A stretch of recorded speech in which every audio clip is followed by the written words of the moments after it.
Hello students, so today we are going to study about cathode ray discharge tube and how it led to the discovery of electron.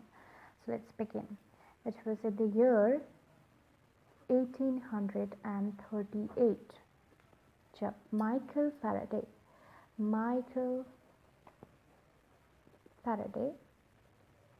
he was a physicist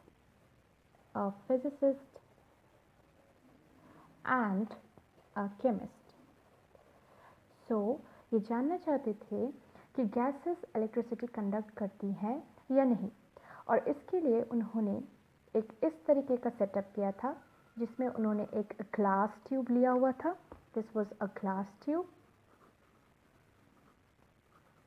और इसके अंदर उन्होंने दो electrodes लिए हुए थे.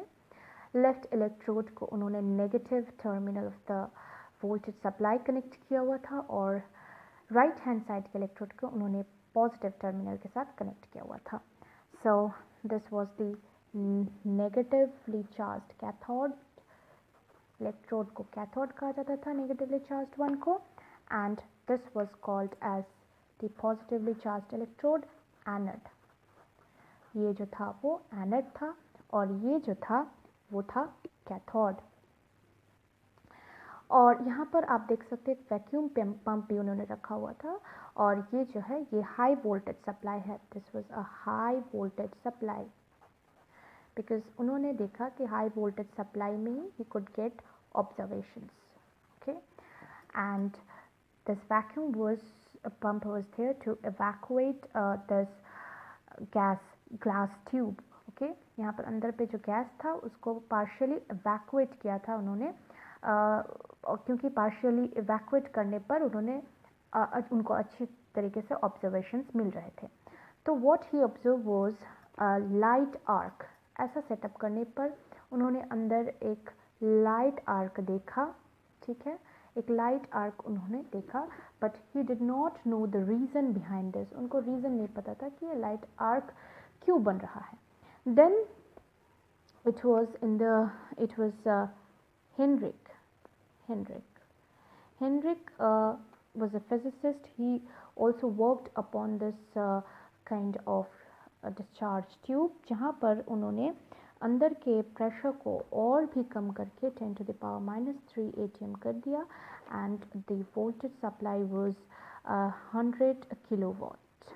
100 kilovolt की voltage supply उन्होंने देखी. यहाँ पर ऐसा सिचुएशन क्रिएट करने पर उन्होंने लाइट आर्क नहीं देखा. What he saw was a kind of glow inside. Okay, so he saw a glow inside the glass tube. के अंदर पूरा ग्लो उनको देखने को मिला. इसके बाद it was in the year 1870 जब we have our famous William Crookes,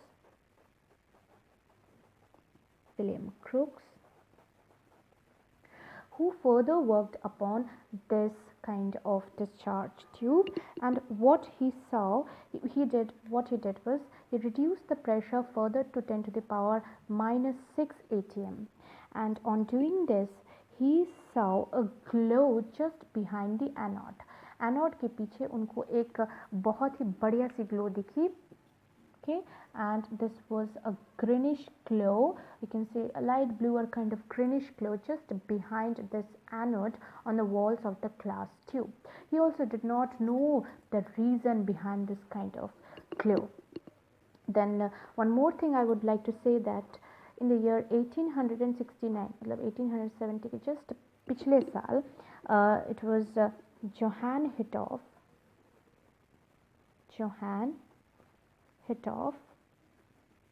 जिन्होंने इस ट्यूब पर बेस ट्यूब पर काम किया. And he observe that the things they are travelling from means this kind of glow और whatever you say light was travelling from cathode to anode. ठीक है, ये जो चीज़ थी कैथोड से एनोड की ओर जा रही थी. ऐसा कैसे पता चला? इस पर ये जो एनोड है, एनोड के पीछे के वॉल को जो है फॉस्फोरेसेंट मटेरियल वो इस तरीके का मटेरियल होता है which has got the capability to glow. Okay, तो phosphor, if it is radiated with radiations then it will glow. Okay, so phosphorescent material, particularly zinc sulphide लिया गया था और इस जिंक सल्फाइड से इस पीछे के ग्लास को कोट किया गया था ताकि उसके बाद जो है ऑब्जर्वेशंस और भी ब्राइट दिखे. Means the glow was much more brighter. Okay, so this was the man Johann Hittorf who said that these rays were traveling in a straight line from cathode to anode. The rays were traveling in a straight line. Okay, and one more thing, why the rays were traveling from cathode to anode? Because the glass behind the anode was glowing.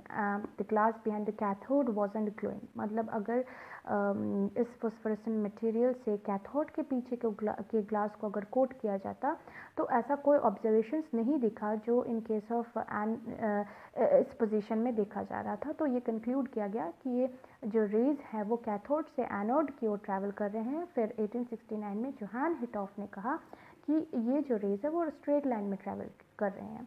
ऐसा उन्होंने किस तरीके से कहा?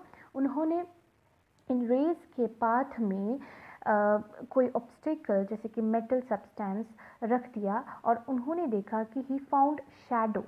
उनको shadow दिखी cast by the metal और the opaque object on a screen. तो ऐसा तभी होता है जब कोई चीज़ स्ट्रेट लाइन में ट्रैवल करती है. कोई चीज़ अगर स्ट्रेट लाइन में ट्रैवल करे तभी वो शैडो कास्ट कर सकती है when things are kept in their path. So ये कंक्लूड किया गया. And it was in the year 1876 when Goldstein named these rays as cathode rays. Goldstein ने 1876 में इस तरीके के रेज को कैथोड रेज का because they were generated from cathode and move towards the anode. So cathode से इनकी उत्पत्ति हो रही थी इसलिए इनको कैथोड रेज कहा जाने लगा. बट नोबडी न्यू कि ये कैथोड रेज किस चीज़ से बने होते हैं. ठीक है, तो क्रूक्स जो थे, विलियम क्रूक्स थे और अर्थर जैसे फिजिसिस्ट जो थे वो बिलीव करते थे कि ये कैथोड रेज जो हैं वो रेडियंट मैटर से बने हैं. रेडियंट मैटर क्योंकि they used to cast shadows, so these were the properties associated with particles. so ये particles है ऐसा वो believe करते थे. लेकिन दूसरी तरफ hertz, Goldstein and other physicists were there who believed that ये waves से बने होते हैं. ठीक है, तो दो तरीके की कंट्रोवर्सी थी यहाँ पर. कोई कहता था कि रेडियंट मैटर से बना हुआ है, कोई कहता था कि ये कैथोड रेज वेव से बने हुए हैं. सो कौन ठीक है और क्या है सही जवाब, इस पर एक डिबेट चला और the solution was brought about by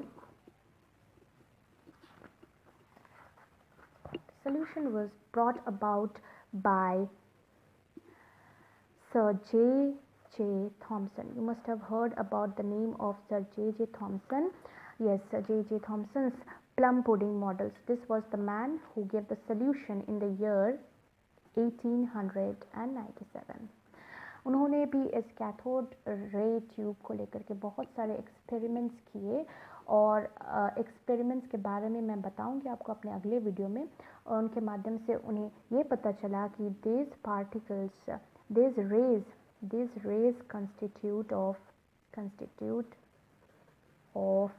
negatively charged particles, which he called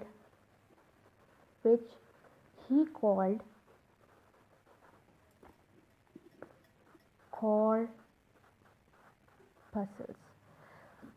उन्होंने ये कहा कि एक्सपेरिमेंट्स के माध्यम से उन्होंने ये कहा कि ये जो रेज है वो नेगेटिवली चार्ज पार्टिकल से बने होते हैं जिनको वो कॉर्पसल्स कहा करते थे.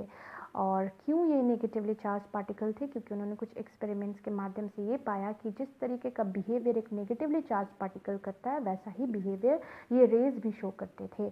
और उन्होंने क्यों कहा कि ये पार्टिकल्स है, उन्होंने चार्ज टू मास रेशियो जो है वो कैलकुलेट किया इन पार्टिकल्स का। Charge to mass ratio, he was successful, mass तभी होगा जब वो एक पार्टिकल होगा, and he was successful in calculating the charge to mass ratio of this particles which was found to be 1000 times of hydrogen, जो कि hydrogen जो है, हाइड्रोजन एटम जो कि सबसे छोटा लाइटेस्ट होता है, उससे भी 1000 टाइम्स छोटा पाया उन्होंने इन दिस वे। और इस चार्ज टू मास रेशियो को वो कैलकुलेट कर पाए, जहाँ पर से बाद में आर मिलिकन जो थे उन्होंने चार्ज निकाला इस पर्टिकुलर सब्सटेंस का, इस पार्टिकल का, और फर्दर यहाँ पर रिसर्च करके मास कैलकुलेट की गई properly exactly of this particle.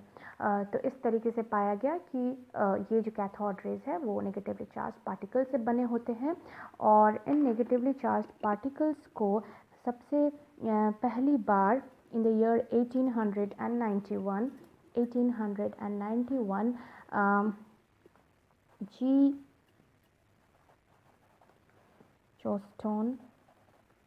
Stony ने coined the term electron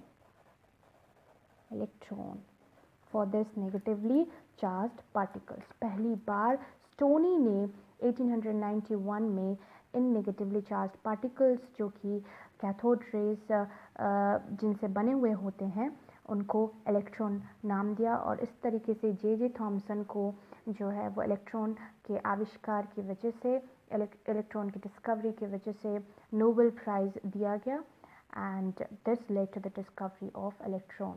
Okay, so hope this video was successful in telling you about cathode discharge tube and electron. So thank you students.